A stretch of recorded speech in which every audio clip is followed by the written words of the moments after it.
जय श्री हरि विष्णु।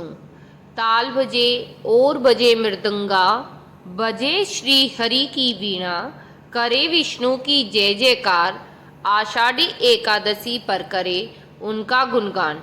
देवशैनी एकादशी की बहुत बहुत शुभकामनाएं। देवशैनी एकादशी या देवसोनी एकादशी भी कहा जाता है। यह 29 जून गुरुवार को प्रातः 3:18 से शुरू होगी। आषाढ़ शुक्ल देवशैनी एकादशी तिथि का समापन 30 जून 2023 को प्रातः 2:42 पर होगा। देवशैनी एकादशी का व्रत पारण का समय 30 जून को दोपहर 1:48 से शाम को 4:36 तक रहेगा। देवशैनी एकादशी भगवान विष्णु के आराम का समय है, यानी एक दिन से भगवान विष्णु 4 महीने के लिए शयन करने के लिए चले जाते हैं। इसी के साथ इस दिन से चतुर्मास का आरंभ भी हो जाता है और अगले 4 महीने तक कोई भी शुभ कार्य करना वर्जित माना जाता है। चतुर्मास से जुड़ी हुई कथा भागवत पुराण में है, जिसमें भगवान विष्णु की लीला का वर्णन किया गया है। भगवान विष्णु ने देव माता अदिति और कश्यप ऋषि के घर एक ब्राह्मण बालक के रूप में जन्म लिया। यह भगवान विष्णु का वामन अवतार था। यह घटना उस समय की है जब असुरों के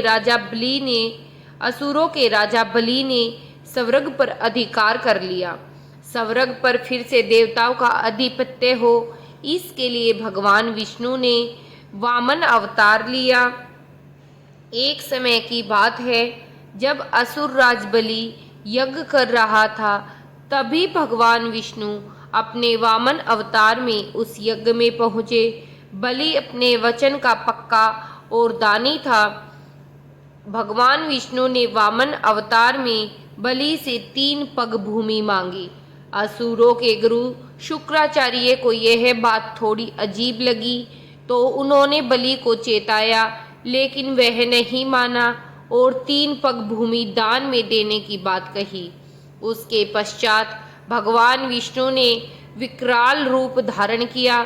फिर एक पग में देवलोक, दूसरे पग में भूलोक नाप दिया। उसके बाद बलि से पूछा कि तीसरा पग कहाँ रखूं? बलि ने कहा, हे प्रभु, अब तो मेरा शीश ही शेष बचा है, आप इस पर अपना तीसरा पग रखें। तब उन्होंने तीसरा पग उसके सिर पर रखा। भगवान विष्णु बलि की दानवीरता और वचनबद्धता से प्रसन्न हुए और उसे पाताल लोक का राजा बना दिया। फिर बलि से वर मांगने को कहा।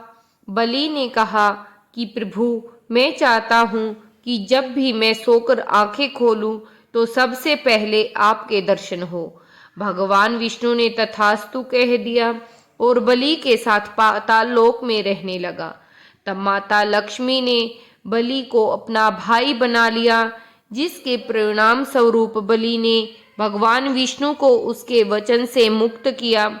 तब भगवान विष्णु ने बलि से कहा कि वे साल के 4 मास पाताल लोक में निवास करेंगे। यहीं से चतुर्मास के समय भगवान विष्णु पाताल लोक में रहते हैं।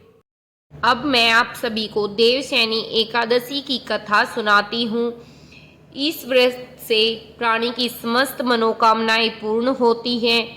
यह एकादशी आषाढ़ मास के कृष्ण पक्ष की एकादशी, जिसे योगिनी एकादशी कहते हैं, उसके बाद शुक्ल पक्ष में आती है और इसे देवशैनी एकादशी कहा जाता है।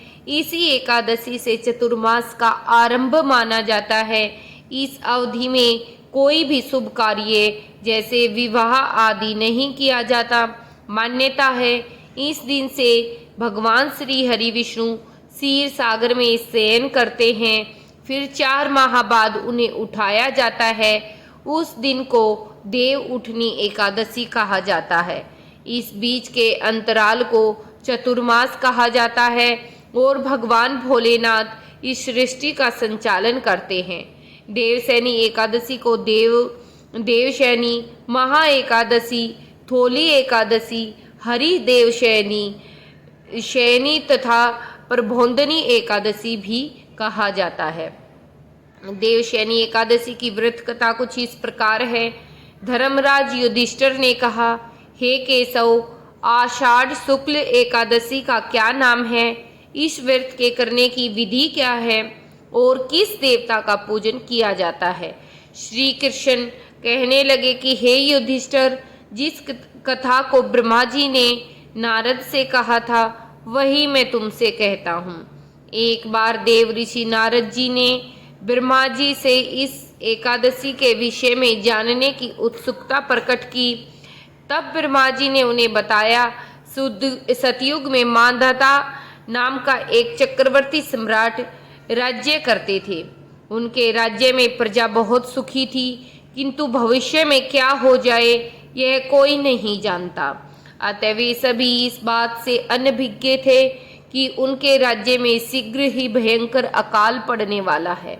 उनके राज्य में पूरे 3 वर्ष तक वर्षा न होने के कारण भयंकर अकाल पड़ा। इस अकाल से चारों ओर त्राही त्राही मच गई।